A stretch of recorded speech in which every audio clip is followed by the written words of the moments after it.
Mara ta' 80 sena residenti l-Gżira kellet tittieħed b'emerġenza l-isptar Mater Dei wara li kienet involuta f'inċident fil-Gżira stess. Il-każ seħħ l-ħabta ta' 29 ta' filgħodu meta l-pulizija kienet informata li kien hemm bżonn l-assistenza tagħha fi triq San Albert wara li l-mara ntlaqtet minn vettura ta' tip Nissan.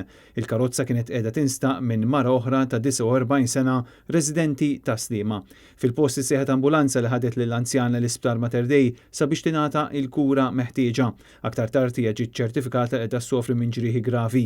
L-investigazzjoni tal-Pulizija dwar dan l-inċident qegħdin jitmexxew mill-Pulizija tad-Distrett. Mara ta' 42 sena residenti li mqabba qiegħda tingħata l-kura fl-Isptar Mater Dei għal ġrieħi gravi li sofrit f'inċident ta' traffiku li seħħ l-ħabta ta' 9 ta' filgħodu fi triq Ħal-Farruġ fl-Imqabba.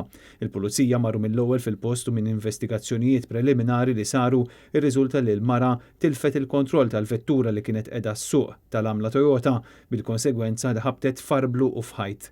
Il-mara ingħatat l-ewwel għajnuna minn tim mediku u wara ttieħdet b'ambulanza l-Isptar Mater Dei. Hemmhekk hija ġiet iċċertifikata li qed issofri minn ġrieħi ta' natura gravi. Anke dwar dan il-każ l-investigazzjonijiet għadhom għaddejjin.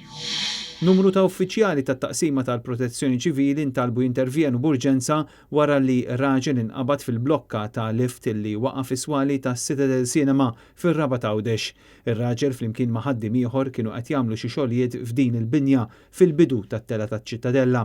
Kien ftit wara 11 ta' filgħodu meta l-membri tal-Protezzjoni Ċivili irnexxilhom joħorġu lil ħaddiem li kien maqbud fil-lift u ħaduh b'urġenza l-Isptar Ġenerali Tawdex biex jirċievi l-kura.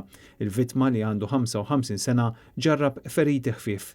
It-tieni ħaddiem jista' jgħodda b'waħda wara li irnexxielu iwarrab minn taħt il-lift fil-ħin.